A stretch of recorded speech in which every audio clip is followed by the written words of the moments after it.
Hello everyone, welcome to our YouTube channel academy Jyoti. और आज हम स्टार्ट करते हैं हमारी फर्स्ट क्लास और हमारा फर्स्ट चैप्टर क्या है? Set.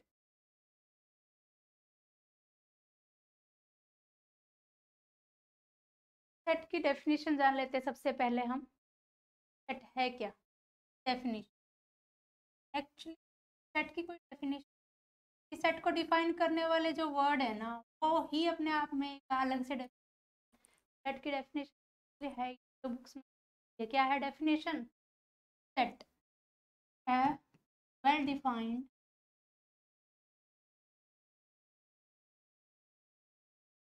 collection of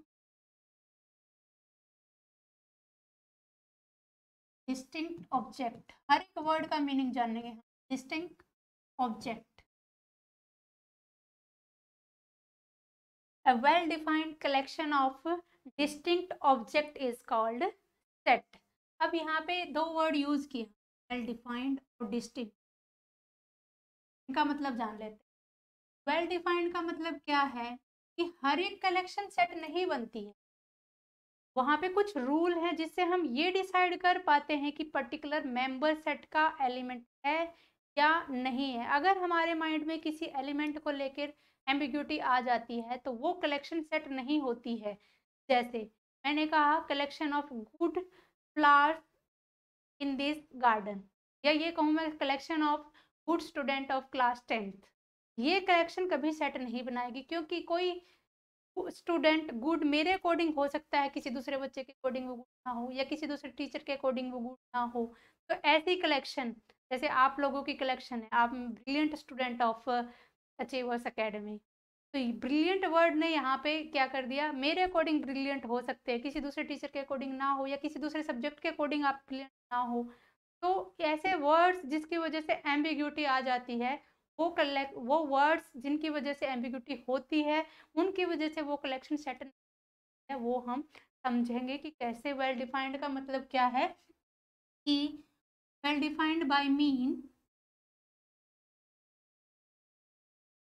there is no ambiguity, no ambiguity या कंफ्यूजन कह सकते हो आप, कंफ्यूजन रिगार्डिंग रिगार्डिंग इसके रिगार्डिंग कि इंक्लूजन, कि एलिमेंट को हम उसके अंदर लेंगे या उसके अंदर नहीं लेंगे। इंक्लूजन और एक्सक्लूजन, एनी ऑब्जेक्ट, किसी के माइंड में किसी एलिमेंट के इंक्लूजन और एक्सक्लूजन को लेके अगर एम्बिग्यूटी है तो वो कलेक्शन सेट नहीं होगी। अब इसके ही एक डेफिनेशन कर लेते हैं, एम्प्टी सेट।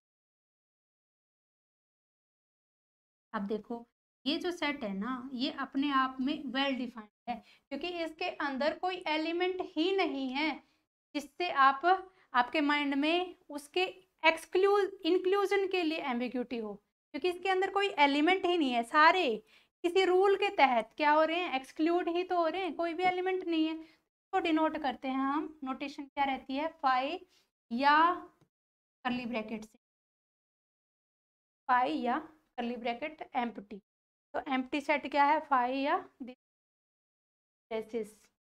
अब ये जो फाई है ना, ये डेनमार्क जो डेनिस डेनमार्क की जो लैंग्वेज है, डेनिस का वोवल है, हम यूज करते हैं। वैसे तो ग्रीक वर्ड कहते हैं, हम ग्रीक वर्ड फाई होता है, ग्रीक वर्ड फाई सेट के लिए हम जो नोटेशन लेते हैं वो डेनमार्क के डेनिश वोवल से लिया गया है। तो ये जो एम्प्टी सेट है ना, ये अपने आप में ये वाली कंडीशन सेटिस्फाई करता है, यानी इसकी डेफिनेशन तो ये मान ली सही है, लेकिन सेट की अपने आप में कोई, ये हम पढ़ते आए हैं, +1 से ही हमें सिखाया जाता है well define. Even 6th class में जब अगर हम क्लास में हैं तो वहाँ पे सेट की डेफिनेशन बोर्ड में, ICSE बोर्ड में, well defined collection of distinct object. Distinct का मतलब क्या है कि अगर हमारे पास कोई सेट है 1 2 3 4 और एक सेट लिखा हमने 1, अब यहाँ पे 1 2 एक सेट ले लेते हैं हम 1 2 3 और दूसरा सेट ले लेते हैं हम 1 2 2 3। अब यहाँ पे एलिमेंट तो 3 ही हैं 1 2 और 3, तो यहाँ पे कितने बार कौन सा एलिमेंट आया ये मैटर नहीं करता है, डिस्टिंक्ट कितने एलिमेंट आए हैं वो मैटर करता है। ठीक है, तो ये होगी डेफिनेशन सेट की, एक well defined collection of distinct object is called set. और वेल डिफाइंड का मतलब है कि हमारे माइंड में किसी भी एलिमेंट को लेके कोई एम्बिग्यूटी ना हो कि वो मेंबर बनेगा या नहीं बनेगा, तो वो रूल क्या बताएगा हमें कि वो कलेक्शन सेट बना देगी या नहीं बना देगी। एम्प्टी सेट में हमारे पास रूल है जो हर एक एलिमेंट को क्या कर रहा है, एक्सक्लूड कर रहा है, तो एम्प्टी सेट को हमने डिनोट किया है 5 से। अब हम नोटेशन जान लेते हैं सेट की। इस सेट को हम जनरली कैसे नोट करते हैं, नोटेशन क्या रहती है सेट की, capital letter of English alphabet, capital letters of English alphabet.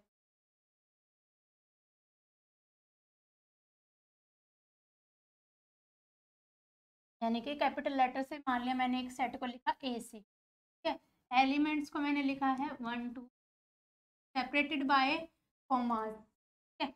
अब जनरली कहा जाता है, जनरली ये कहा जाता है कि सेट को sorry capital letter of English alphabet, ऐसा भी तो होता है कि कोई कलेक्शन है उसमें मैंने ये लिख दिया ए ई आई ओ यू, अब आप ये कहोगे कि इस कलेक्शन में तो कैपिटल लेटर्स हैं, सेट को लिख दिया मैंने एक्स से। अब ये कलेक्शन सेट है,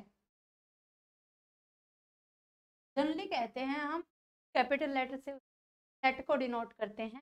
ऐसा नहीं मिलेगा आपको कि ये एक सेट है, ए स्मॉल लेटर नहीं, कहीं भी नहीं मिलेगा कि ये जो स्मॉल लेटर है से ए लिखा हुआ ये एक सेट है, ऐसा नहीं मिलेगा कहीं भी। ये जो सेट मिलेगा हमें कैपिटल अल्फाबेट मिलेगा। एलिमेंट्स को हम लिखते हैं, एलिमेंट्स को किससे लिखते हैं, small letter of English alphabet. जैसे कि मैंने ए बी सेट लिखा, एक बी सेट है जिसमें एलिमेंट है ए ई आई ओ यू, तो ये जो एलिमेंट्स हैं इनको हम इस लेटर से लिखते हैं स्मॉल लेटर से, ठीक है। उसके बाद आती है रिप्रेजेंटेशन, रिप्रेजेंटेशन ऑफ सेट। दो फॉर्म से रिप्रेजेंट करेंगे हम सेट को, रोस्टर फॉर्म जो कि मैंने हुआ है, कैसी फॉर्म हो गई, रोस्टर फॉर्म, रोस्टर फॉर्म। जब हम एलिमेंट को सेपरेट करके लिखते हैं कोमा से तो वो होती है रोस्टर फॉर्म। या मैं ये कहूँ collection of natural number greater than less than 5, collection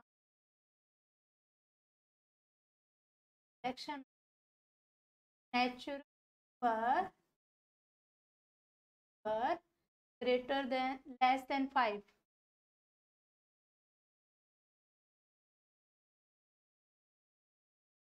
less than 5। यहाँ कौन कौन से एलिमेंट आएंगे, सेट ले लिया पी, एलिमेंट कौन से, वो नेचुरल नंबर जो 5 से कम है, या नेचुरल नंबर कहाँ से शुरू होते हैं 1 से, 1 आएगा 1 2 4 इक्वल, अगर मैं यहाँ लिख देती collection of natural number less than और इक्वल टू तो 5 भी लिख देते हम, 1 2 3 4 तक सेट में कितने नंबर ऑफ एलिमेंट हो गए 1 2 3 4, जिनको हमने सेपरेटेड बाय क्या लिखा है कॉमा। तो ये फॉर्म जो होगी वो कैसी फॉर्म होगी, रोस्टर फॉर्म। दूसरी और स्टैंडर्ड फॉर्म जो होती है सेट की कौन सी होती है, set builder form, set builder form, जिसमें एलिमेंट को कैसे डिनोट किया होगा, यहाँ पे लिखा होगा ऑब्जेक्ट या एलिमेंट कह सकते हो, और यहाँ पे उस ऑब्जेक्ट के लिए क्या डिफाइन किया होगा, रूल और ऑब्जेक्ट। जो भी ऑब्जेक्ट इन दोनों कंडीशन को टिक कर देगा वो इस फॉर्म में आ जाएगा, सेट बिल्डर फॉर्म। जैसे इसी कलेक्शन को अगर मैंने बिल्डर फॉर्म से लिखा होता तो वो कलेक्शन क्या होती, मान लिया क्यू सेट मैंने लिखा, क्यू सेट को ऑब्जेक्ट क्या है, मान लिया मैंने इन जनरल लिखा एक्स, एक्स कैसा एलिमेंट लिया है, नेचुरल नंबर, और रूल क्या डिफाइन कर दिया इसके लिए कि ये जो x है ना, ये जो x है, ये x के लिए मैंने रूल डिफाइन कर दिया कि ये जो x है इसकी वैल्यू 5 से कम है। ये वाली जो फॉर्म हो गई वो हमारी सेट बिल्डर फॉर्म हो गई, में हमने यहाँ पे ऑब्जेक्ट लिखा और उस ऑब्जेक्ट के लिए एक रूल डिफाइन कर दिया। अब इसको आप खोल के लिखते हो ना, जैसे इस पे क्लिक करोगे, जैसे अभी टेक्निकल हो गया सब कुछ, जैसे वो खुल जाता है, स्क्रीन खुल जाती है ना, ऐसे ही जब आप इस पे करोगे तो क्या खुलेगा, 1 2 3 4। तो ये वाली जो फॉर्म होगी जिसमें हमने एलिमेंट को सेपरेट करके लिख दिया है, ये है आपकी रोस्टर फॉर्म, और दूसरी क्या होगी, सेट बिल्डर फॉर्म।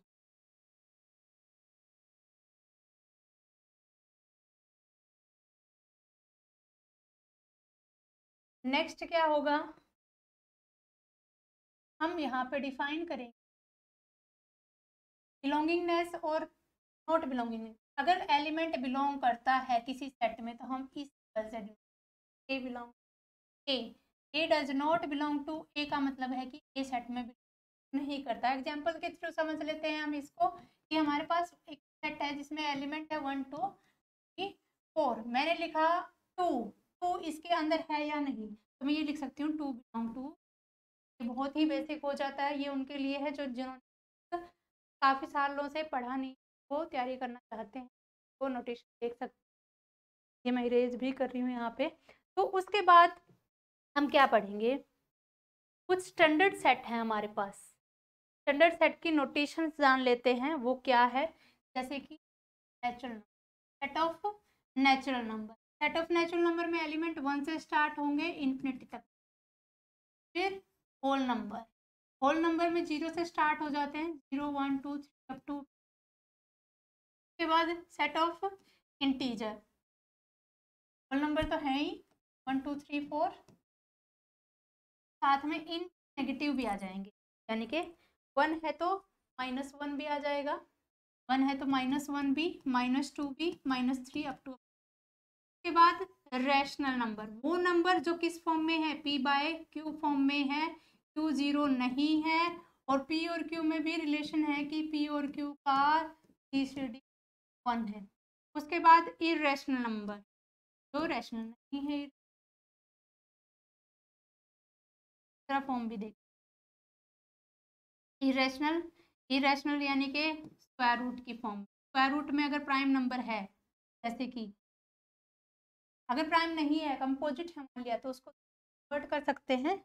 अगर प्राइम नहीं है तो √7 5 ये सारे नंबर, या पाई या ई, पाई इज इक्वल टू 2 22/7, अगर 22/7 हमने लिखा है तो ये रैशनल नंबर, लेकिन ये इसकी पाई की अप्रोक्सीमेट वैल्यू है, इसीलिए यहाँ पे जो ये पाई होता है ना, पाई रैशनल नंबर होता है।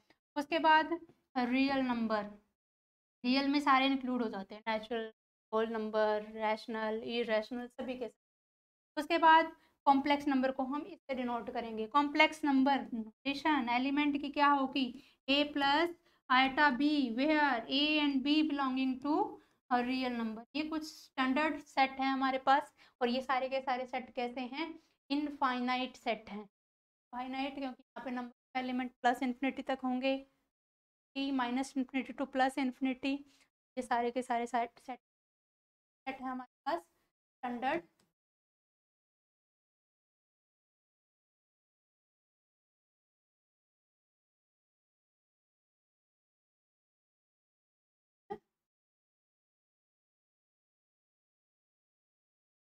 उसके बाद हम पढ़ लेते हैं सबसेट के बारे में। सबसेट, सबसेट क्या है, दो सेट है हमारे पास, ए और बी, ही non empty set. if every element of, if every element of set A are the element of B, और क्या कह सकते हो, if A belonging to every, for every A belonging to A implies B called A is subset of B। Equality इससे लगाई है, हर एक A का एलिमेंट B का एलिमेंट होगा, तो हम ये लिखेंगे A is a subset of B। अगर ये इक्वालिटी हटा देते हैं हम, अगर इक्वल है तो इक्वल सेट की डेफिनेशन आ जाती है, equal set. If every element of A are the element of B, then A set is equal to B। Equal हो गया। और अगर ये इक्वालिटी हटा देते हैं तो ये A जो सेट है वो अलग डेफिनेशन बन जाएगी हमारी, proper set A is set to proper set of B if every element of A are the element of B। ठीक है, डेफिनेशन कर सकते, एग्जाम्पल देख सकते हो आप इसका। एक सेट है 1 2 और एक सेट है हमारे पास बी सेट क्या कहता है कि वो नेचुरल नंबर है। अभी जैसे हमने फर्स्ट एग्जांपल लिया था वही एग्जांपल से कि वो एक्स नेचुरल नंबर जो कि किससे लेस है 5 से, क्या क्या कह सकते हैं, और एक्स इज लेस और 4। इस सेट के एलिमेंट भी कौन से होंगे, 1 2 3 4 ही होंगे। ए और बी दोनों सेट इक्वल सेट भी हैं। और अगर हम क्या कर लेते, सी सेट ले लेते, अगर सी सेट में एलिमेंट लेते 1 2 3। अब ए और सी में रिलेशन चेक करते हैं कौन इसका प्रॉपर सबसेट होगा। सी के सारे एलिमेंट ए में कंटेन करते हैं, तो सी इज सीन इन ए, या C is a subset of B. देख सकते हैं ये सी ए का क्या हो गया, प्रॉपर सबसेट हो गया, और बी का भी क्या हो गया, प्रॉपर सबसेट हो गया। ए बी का सबसेट भी है और इक्वल भी है। अब जो बड़ा सेट होगा, जो यहाँ पे बड़ा सेट होगा, उसको हम बोल सकते हैं, क्या बोल सकते हैं, पर सेट। बी को यहाँ पे पर सेट, तो सेट की डेफिनेशन कर ली, सबसेट की डेफिनेशन की है, यहाँ से इक्वल सेट की डेफिनेशन की है, और प्रॉपर सेट की डेफिनेशन। जो बड़े वाला सेट है यहाँ पे वो सुपर बन जाएगा, और जो कंटेन होता है वो उसका प्रॉपर सेट बन जाएगा। नेक्स्ट हम जान लेते हैं पावर्स।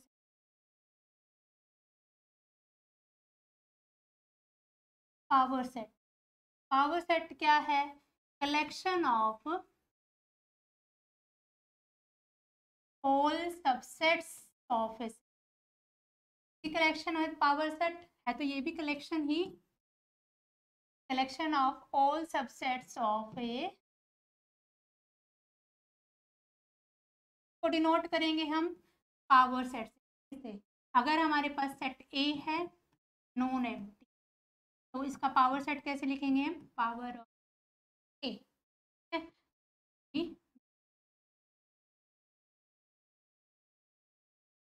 पावर सेट की लिमिटेशन क्या हो गई, of A, collection of all subsets of A. अब वो कौन से सबसेट्स होंगे उस जो सेट में आएंगे, वो नंबर ऑफ सबसेट्स कितने होंगे वो सीख लेते हैं हम। मान लिया कि हमारे पास एक सेट है जिसमें एक ही एलिमेंट है 1, इसके सबसेट्स लिखने हैं। नंबर ऑफ एलिमेंट से हम ऐसे भी लिख सकते हैं, नंबर ऑफ एलिमेंट, और कई जगह ये भी लिखा मिलता है, दोनों का सेम ही मतलब। यहाँ पे मैंने नंबर से लिख दिया था, सेट की नोटेशन से, कैपिटल लेटर से। सेट में एक ही एलिमेंट है 1, तो इसके सबसेट्स क्या बनेंगे वो देख लेते हैं। एक तो एम्प्टी सेट, पढ़ चुके हैं एम्प्टी सेट जिसमें कोई भी एलिमेंट नहीं है, एक ये खुद ही बन जाएगा। ठीक है, तो यहाँ से हमने क्या सीखने को मिला है कि जो पावर सेट है वो नेवर बी एम्प्टी। नोट लगा के लिख सकते हो आप, नोट। एक बार ये ऑप्शन भी आया था पावर सेट पे कि पावर सेट है वन एलिमेंट है, never be empty, power set is empty, power set never be empty, power set never be empty, कभी भी खाली सेट नहीं हो सकता, क्योंकि एक नोट और लिख लो कि जो एम्प्टी सेट है, empty set is always subsets of all subset of itself, खुद का भी सबसेट होता है, पावर सेट खुद का भी सबसेट होता है। काउंटिंग कैसे करेंगे हम पावर सेट की? अगर हमारे पास ए सेट है, उसमें नंबर ऑफ एलिमेंट n है, तो number of element of power set of n a होंगे 2 की पावर n। अभी डिराइव करते हैं तो उससे पहले आप नोट कर लीजिए, empty power set never be empty highlight कर, क्योंकि अगर सेट में एक एलिमेंट है, अगर n की वैल्यू 1 है तो पावर सेट में कितने एलिमेंट होंगे? 2 की पावर 1 यानी कि तो अभी देखा भी हमने, एक एलिमेंट दूसरा एलिमेंट, कितने एलिमेंट होंगे? 2। अब अगर हम सेट ले लेते हैं एम्प्टी, अगर हमारे पास कैसा सेट है? फाई है, एम्प्टी है, और क्या लिख सकते हो एम्प्टी से, पावर सेट में कितने एलिमेंट होंगे? फाई तो होगा ही, फाई खुद का तो सबसेट होगा, अभी लिखा empty set is a subset phi, और ये खुद ए।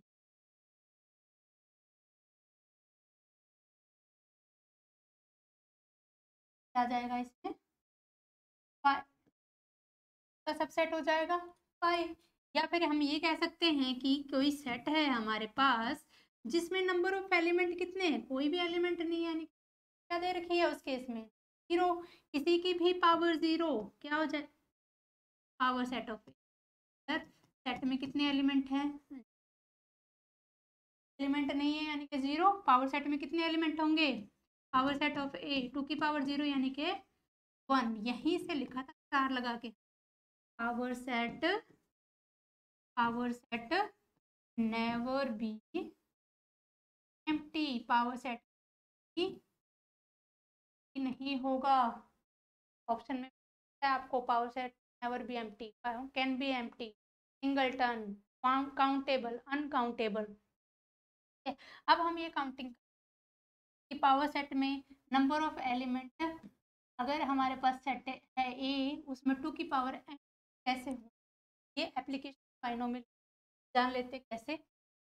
अब देखो बाइनोमियल थ्योरम क्या कहती है कि दो हमारे पास करीब पावर जितनी पावर की n, तो एलिमेंट को कैसे लिखेंगे हम? एक्सपेंड करते बाइनोमियल थ्योरम का, NC0 x की पावर n-0 y की पावर 0 प्लस NC1 x की पावर n-1 y की power 1 up to NC n-1 x की पावर 1 y की power n-1 plus NC n x की पावर 0 और y की पावर n। इनका सम n होना चाहिए अगर n है तो। अब दोनों को अगर 1 रख दें, क्या हो जाएगा? 1 प्लस 1 की पावर n, हमारे पास एक्स वाई तो है ही नहीं, 2 की पावर कितना हो जाएगा? n, NC0 यानी कि कोफिशिएंट का सम ही तो है ये NC2।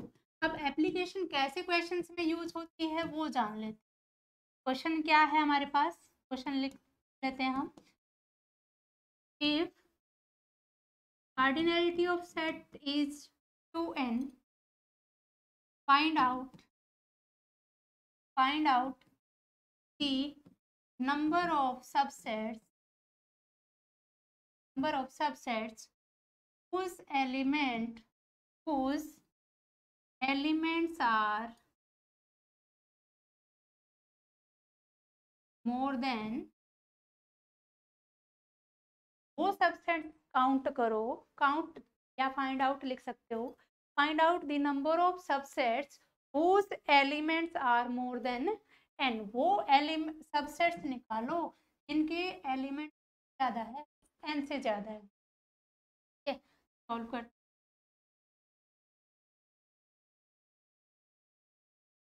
हमारे पास ए के पास एलिमेंट है 2n, हमें काउंट करने हैं वो सबसेट्स यानी कि बाइनोमियल अगर हम अप्लाई करते हैं तो 2n डायरेक्ट तो हम नहीं अगर हम इसको काउंट करने बैठे ना तो फिर घंटे तक नहीं काउंट कर पाएंगे कौन से बनेंगे।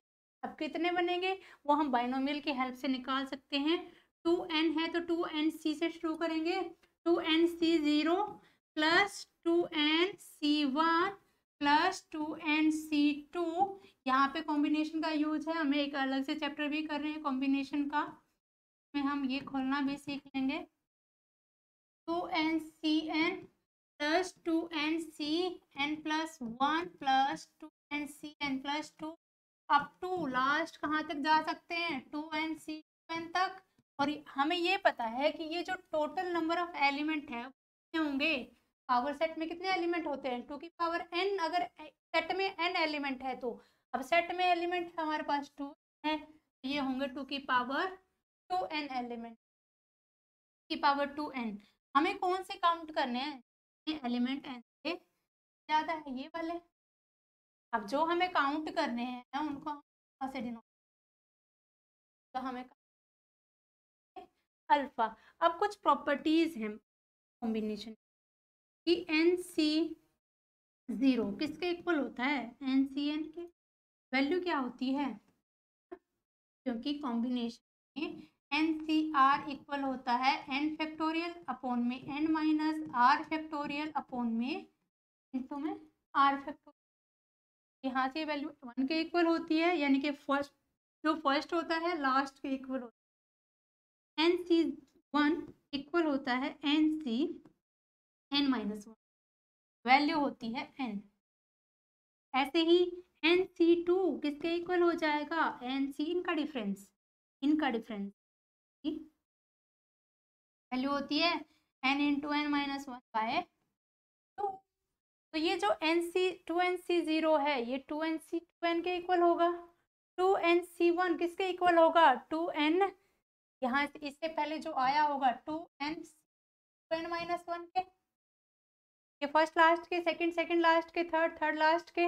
अगर ये वाली वैल्यू अल्फा है तो ये जो बची हुई वैल्यू है हमारे पास ये भी क्या हो अल्फा ही तो हो जाएगा। तो ये किसके इक्वल आ जाएगा, यहाँ पे लिख लेते 2 की power 2n is equal to 2 alpha. हमें किसकी फाइंड आउट करनी है अल्फा की, अल्फा किसके इक्वल आएगा, इजीली सॉल्व कर सकते हो आप इससे। अल्फा किसके इक्वल आ जाएगा, ये 2 साइड जाएगी पावर माइनस हो जाएगी 2n माइनस 1। आप इसे स्लाइड में लिख सकते हो, ऑप्शन से लिख सकते हो। ऑप्शन क्या है, फर्स्ट ऑप्शन 2 की पावर 2n, सेकेंड ऑप्शन 2 की power 2n plus 1, third option 2 की power 2n minus 1, fourth option 2 की पावर n प्लस। कौन सा ऑप्शन ठीक आएगा, इस टाइप से हम पावर सेट से कलेक्शन से सबसेट की कितने एलिमेंट हमें दे जाए तो उसके बाद हम type discuss types.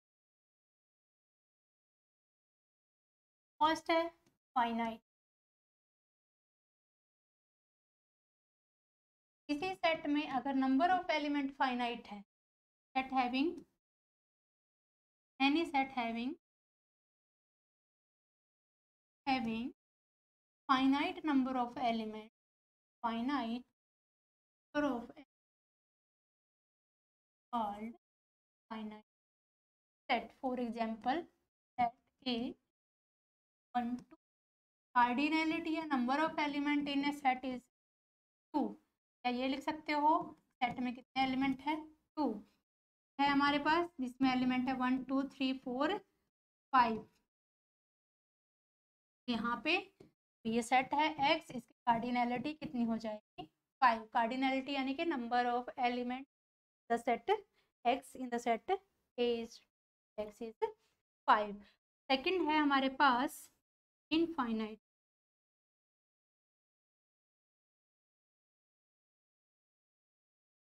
a set having any set having infinite number of elements, finite called infinite set. और जितने भी स्टैंडर्ड सेट हमने किए थे, स्टैंडर्ड सेट में हमने कौन कौन से सेट किए थे set of natural number, whole number, set of set of real number, rational, irrational, ये सारे के सारे जो सेट हैं हमारे पास, सारे के सेट हैं इनफाइनाइट सेट है। इक्वल सेट के बारे में हम पढ़ चुके हैं। अब एक वो रहता है हमारा इक्विवेलेंट।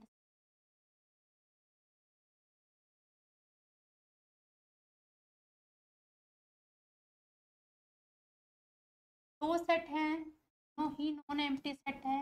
इनको आपस में इक्विवेलेंट कब कहेंगे, इसके लिए नोटेशन यूज करेंगे हम। A is set to equivalent to B if element of A or element of if A belonging to A then A belonging to B।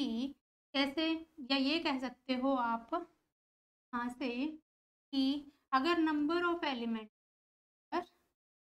if number of element of A are equal, of A and B are equal, then A is said to be equivalent to B। For example, एक set है हमारे पास A जिसमें element हैं 6, 7, 8। एक set और दिया है B में ये कहा है कि वो एलिमेंट, वो नेचुरल नंबर जो 6 के इक्वल हैं और बड़े हैं और 9 से, या क्या कह सकते हो, वो नेचुरल नंबर जो 1 से बड़े हैं, इक्वल हैं और से छोटे, और अगर हम इसको वापस उसी फॉर्म में, ये सेट बिल्डर फॉर्म में दिया है, अगर हम इसको कन्वर्ट करते हैं कौन से एलिमेंट आ जाएंगे, इक्वल कहा है 1 आएगा, 2 आ जाएगा और 3 आ जाएगा, 4 नहीं आएगा क्योंकि यहाँ इक्वल साइन नहीं है। तो ये जो ए और बी सेट है, ए के एलिमेंट कितने हैं 3, बी के भी एलिमेंट कितने आए हैं, दोनों की कार्डिनलिटी क्या है सेम, यानी कि यहाँ पे हम किसकी बात करते हैं, नंबर ऑफ एलिमेंट के सेम होने की बात करते हैं, नंबर सेम होने की बात करते हैं, एलिमेंट चाहे क्या हो जाए, डिफरेंट हो जाए। तो जैसे हमने इक्वल सेट में पढ़ा था, इक्वल सेट में क्या कहा था, डेफिनेशन को रिलेट, इक्वल सेट में कहा था कि ए और बी जो दो सेट हैं वो इक्वल कब होंगे, जब ए के सारे एलिमेंट बी के एलिमेंट इक्वल होंगे। अब यहाँ पे ये इक्विवेलेंट तो है ए और बी, इसी एग्जाम्पल को अगर यहाँ पे देखते हैं, इसी एग्जाम्पल को, तो ए और बी इक्वल नहीं हो। अगर कंफ्यूज हो रहे हो नोटेशन चेंज कर सकते हो आप यहाँ पे। अगर हम यहाँ पे सेट ले लें पी और क्यू, पी और क्यू इक्वल कब होंगे, जब पी के सारे एलिमेंट किसके एलिमेंट होंगे, क्यू के एलिमेंट, एलिमेंट भी सेम होने, यानी यहाँ पे अगर हम चेंज करेंगे ना, 6 लिखेंगे यहाँ पे 6 और यहाँ पे 9 लिखेंगे, तब ये इक्वल होंगे। तो जो इक्वल है वो इक्विवेलेंट तो है, लेकिन इक्विवेलेंट होना जरूरी नहीं है इक्वल हो जाए। तो जो इक्विवेलेंट सेट है वो इक्वल हो जरूरी नहीं है, लेकिन जो इक्वल सेट है वो इक्विवेलेंट तो होगा ही होगा। अगर सारे के सारे एलिमेंट यहाँ आ जाएंगे तो वो एलिमेंट नंबर भी सेम रहेगा और एलिमेंट भी सेम रहेंगे। ठीक है, यहाँ एलिमेंट का सेम होना जरूरी नहीं है, लेकिन उनकी काउंटिंग सेम होना जरूरी है। तो every equivalent set are equal, option बन सकते हैं यहाँ से भी, और इक्वल सेट मे और मे नॉट भी हो सकता है, लेकिन नहीं भी हो सकता। ठीक है, तो आई होप आपको क्लियर क्या होगा। इक्वल और इक्विवेलेंट का कॉन्सेप्ट जो है, every set is subset of itself, हम नोट डाल के लेट्स लिख, every set subset of every set,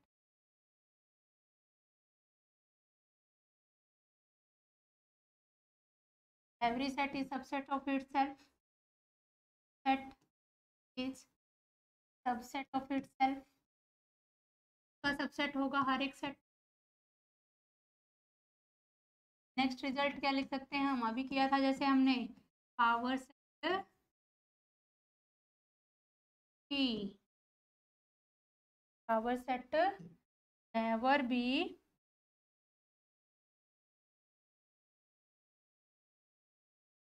क्या लिख सकते हैं, अभी लिखा था एवरी इक्विवेलेंट इक्विवेलेंट, जो भी पढ़ेंगे हम को जनरलाइजेशन हर रोज करेंगे क्लास में लास्ट में रिजल्ट्स का। Every equivalent is equal but set, तो यहाँ पे बट इक्वल्स मे और मे नोट। लैंग्वेज है ये, मैथमेटिक्स भी एक लैंग्वेज है, अगर लैंग्वेज समझ में आ गई ना आपको सब समझ जाएगा। इक्वल सेट मे और मे नॉट बी हो भी सकता है और नहीं भी। जब भी हम दो सेट को इक्वल प्रूफ करते हैं क्वेश्चन में, हमसे कहा जाए A is equal to B, इसका मतलब होता है A is contain in B and A. अब बाकी के सारे क्वेश्चंस और आगे के कॉन्सेप्ट हम नेक्स्ट वीडियो, आज के लिए इतना ही।